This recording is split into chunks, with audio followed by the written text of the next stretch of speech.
नमस्कार दोस्तों, मैं अनुनय अवस्थी स्वागत करता हूं आप सभी का हमारे चैनल एक नज़र दोबारा में। तो दोस्तों, आज हम बात करेंगे फार्मर बिल के बारे में। इस वीडियो में आपको एक एक चीज़ स्पष्ट रूप से समझाई जाएगी कि फार्मर बिल क्या है, इसके आने से क्या क्या चेंजेस होंगे और अभी तक किसान अपनी फसल किस तरह से बेच रहा था, और अगर ये बिल सही है तो इसका प्रोटेस्ट क्यों हो रहा है, और अगर गलत है तो किसान आत्महत्या क्यों कर रहा है।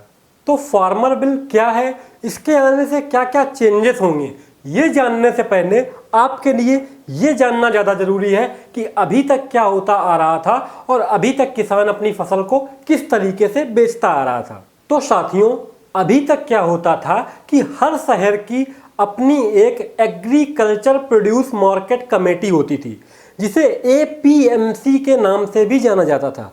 आम भाषा में हम और आप इसे मंडी कहते हैं। इस मंडी में कुछ लाइसेंस धारक लोग होते हैं जिन्हें आड़ती कहते हैं। तो किसान क्या करता था कि उस आड़ती के पास अपनी फसल को लेकर के जाता था और वो आड़ती फसल की क्वालिटी के अनुसार उस फसल के दाम को तय करता था और फिर फसल को किसान से कम दाम में खरीदकर बड़े बड़े कंपनीज को और कॉरपोरेटर्स को अच्छे दाम में बेचते थे। तो अब बात ये आती है कि किसान को अपनी फसल बेचने के लिए मंडी जाना क्यों पड़ रहा है। वो अपनी फसल सरकार को भी तो बेच सकता है। जी हाँ, किसान सरकार को अपनी फसल बेच सकता है और सरकार ने किसानों के लिए 20 फसलों में मिनिमम सपोर्ट प्राइस यानी कि MSP भी निर्धारित किया है। यानी कि सरकार यदि किसी किसान से उन 20 फसलों में से कोई फसल खरीदती है तो किसान को सरकार की तरफ से MSP यानी कि मिनिमम सपोर्ट प्राइस जो कि निर्धारित किया गया होगा उस फसल के लिए उतना दिया जाएगा। यानी कि सरकार उन 20 फसलों में से कोई भी फसल अगर किसान से लेती है तो उसे MSP उस किसान को देना होगा। मिनिमम सपोर्ट प्राइस नियत नहीं होता है, महंगाई के अनुसार ये घटता और बढ़ता रहता है। तो सरकार किसान से गेहूं और चावल तो मिनिमम सपोर्ट प्राइस पर खरीद लेती है, जो direct food corporation of India को चला जाता है।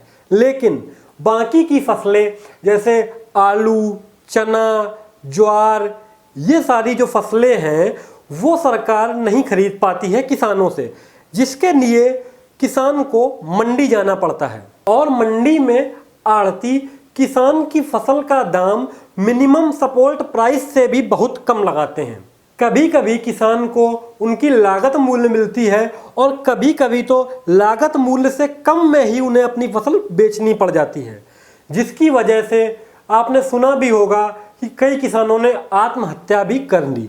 और ये आड़ती फिर कम दाम में खरीदी हुई फसल को बड़ी बड़ी कंपनीज और कॉरपोरेटर्स को अच्छे दाम में बेच देते हैं। तो यहाँ तक हमने जाना कि किस तरह से किसान अभी तक अपनी फसल को बेचता आ रहा था। अब हम बात करेंगे कि फार्मर बिल क्यों ज़रूरी है और इसके आने से क्या क्या चेंजेस आएंगे। हमारे किसान भाइयों को उनकी फसल का उचित मूल्य न मिलने के कारण ये बिल लाया गया है और हमारे प्रधानमंत्री श्री नरेंद्र मोदी जी ने ये भी कहा है कि farmers income has to be double till 2022। तो अब अगर इनकम को डबल करने की बात कही गई है तो उसी इनकम को वास्तव में डबल करने के लिए ही ये बिल लाया गया है। अब इस बिल के अंतर्गत किसान को मंडी में जाकर के अपनी फसल को बेचने की ज़रूरत नहीं है। अब बड़े बड़े कॉरपोरेटर्स खुद किसान के पास आएंगे और उनकी फसल खरीद लेंगे। तो अब सवाल ये उठता है कि आखिर इतने बड़े बड़े कॉरपोरेटर्स, इतनी बड़ी बड़ी कंपनीज के मालिक किसान के पास उसकी फसल खरीदने क्यों आएंगे और इससे किसान की आय कैसे बढ़ेगी। तो दोस्तों, इसे समझाने के लिए मैं आपको एक सिचुएशन दे रहा हूँ। मान लीजिए कि किसान ने आलू 20 रुपये प्रति किलो के हिसाब से आड़ती को बेची और फिर उस आड़ती ने बड़े बड़े कॉरपोरेटर्स और कंपनीज को वही आलू 50 रुपये प्रति किलो के हिसाब से बेची। तो अब इस सौदे में किसान को 20 रुपए प्राप्त हुए। इन 20 रुपए में ध्यान दीजिएगा दोस्तों कि इन 20 रुपए में किसान की लागत भी शामिल है। लेकिन अब किसान क्या कर सकता है कि वो डायरेक्ट कॉरपोरेटर्स और कंपनीज को वही आलू जो 20 रुपए में बेच रहा था डायरेक्ट 40 रुपए में कॉरपोरेटर्स को बेच सकता है। इससे क्या हुआ कि किसान की जो आय है वो डबल हुई और कॉरपोरेटर्स को भी 10 रुपए प्रति किलो का फायदा हुआ। तो दोस्तों, जब कॉरपोरेटर्स को 10 रुपए प्रति किलो का फायदा होगा या किसी भी तरह का फायदा होगा किसान से डायरेक्ट फसल लेने में, तो जाहिर सी बात है कि कॉरपोरेटर्स और बड़ी बड़ी कंपनीज किसानों के पास लाइन लगा करके खड़ी होंगी उनकी फसलें खरीदने के लिए।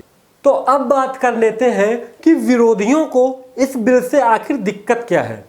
किसानों को इस बात से डराया जा रहा है कि इस बिल के आने से एमएसपी खत्म कर दी जाएगी, मिनिमम सपोर्ट प्राइस खत्म हो जाएगा। तो दोस्तों, मैं आपको बताना चाहता हूं कि इस बिल में कहीं भी इस बात का उल्लेख या जिक्र नहीं किया गया है कि इसके आने से मिनिमम सपोर्ट प्राइस यानी कि एमएसपी खत्म कर दिया जाएगा। आप खुद सोचिए कि अगर सरकार को एमएसपी खत्म करना होता तो अभी हाल ही में सरकार ने कुछ फसलों के लिए एमएसपी का मूल्य 1.5 गुना क्यों किया है। विरोधियों का यह भी कहना है कि सरकार को कॉरपोरेटर्स और कंपनीज के लिए भी एक एमएसपी तय कर देना चाहिए, मतलब कॉरपोरेटर्स भी एमएसपी में ही किसान से फसल खरीदें। तो मेरे भाइयों, मैं आपसे बताना चाहूँगा कि ये बिल किसान की आय को बढ़ाने के लिए लाया गया है। तो अगर कॉरपोरेटर्स भी मिनिमम सपोर्ट प्राइस में ही किसान से फसल खरीद लेंगे तो किसान की आय में वृद्धि कैसे होगी। मिनिमम सपोर्ट प्राइस में तो सरकार फसल खरीद ही रही है ना किसानों से। तो हमारे किसान भाइयों को डरने की बिल्कुल भी ज़रूरत नहीं है। डराने वालों ने तो यहाँ तक कह दिया है कि कॉरपोरेटर्स और बड़ी बड़ी कंपनीज हमारे भोले भाले किसान भाइयों से उनकी ज़मीन हड़प लेगी। भाई, ये बात जो है ये फसल की हो रही है, यहाँ पर फसल बेचनी है, ज़मीन की बात कहाँ से आ गई। इस बिल के अनुसार किसान भाइयों को यहाँ तक की आज़ादी दी गई है कि कॉन्ट्रैक्ट को साइन करने के बाद भी यदि कॉरपोरेटर्स और कंपनीज किसान भाइयों के ऊपर कोई जोर ज़बरदस्ती करती हैं या किसी तरह की आनाकानी करती हैं तो किसान भाई उस कॉन्ट्रैक्ट को साइन करने के बाद भी कैंसिल कर सकते हैं। और अगर कंपनीज ने किसान को किसी भी तरह का एडवांस पे किया है, एडवांस दिया है, तो किसान भाई उस एडवांस को उन्हें वापस करके उस कॉन्ट्रैक्ट को वहीं से कैंसिल कर सकते हैं। तो डराने वालों से बिल्कुल मत डरे। इस बिल के आने से सिर्फ और सिर्फ किसान भाइयों की आय में वृद्धि होगी और ये सब जो हो रहा है, जो प्रोटेस्ट हो रहा है, जो लोग डर रहे हैं, वे सिर्फ और सिर्फ बिचौलिए हैं जो अभी तक हमारे किसान भाइयों को लूट रहे थे। तो दोस्तों, इस वीडियो के माध्यम से हम अपने किसान भाइयों तक सिर्फ ये बात पहुंचाना चाहते हैं कि उन्हें गुमराह किया जा रहा है। इस बिल के माध्यम से उन्हें किसी भी तरह की कोई भी परेशानी नहीं आएगी। ये बिल सिर्फ और सिर्फ हमारे किसान भाइयों की आय को बढ़ाने के लिए बनाया गया है। तो धन्यवाद दोस्तों। अगर आपको हमारी ये वीडियो अच्छी लगी हो तो वीडियो को लाइक करें, शेयर करें और कमेंट में हमें अपनी प्रतिक्रिया दें और साथ ही हमारे चैनल एक नज़र दोबारा को सब्सक्राइब करें। मिलते हैं फिर कभी अनुनय अवस्थी के साथ।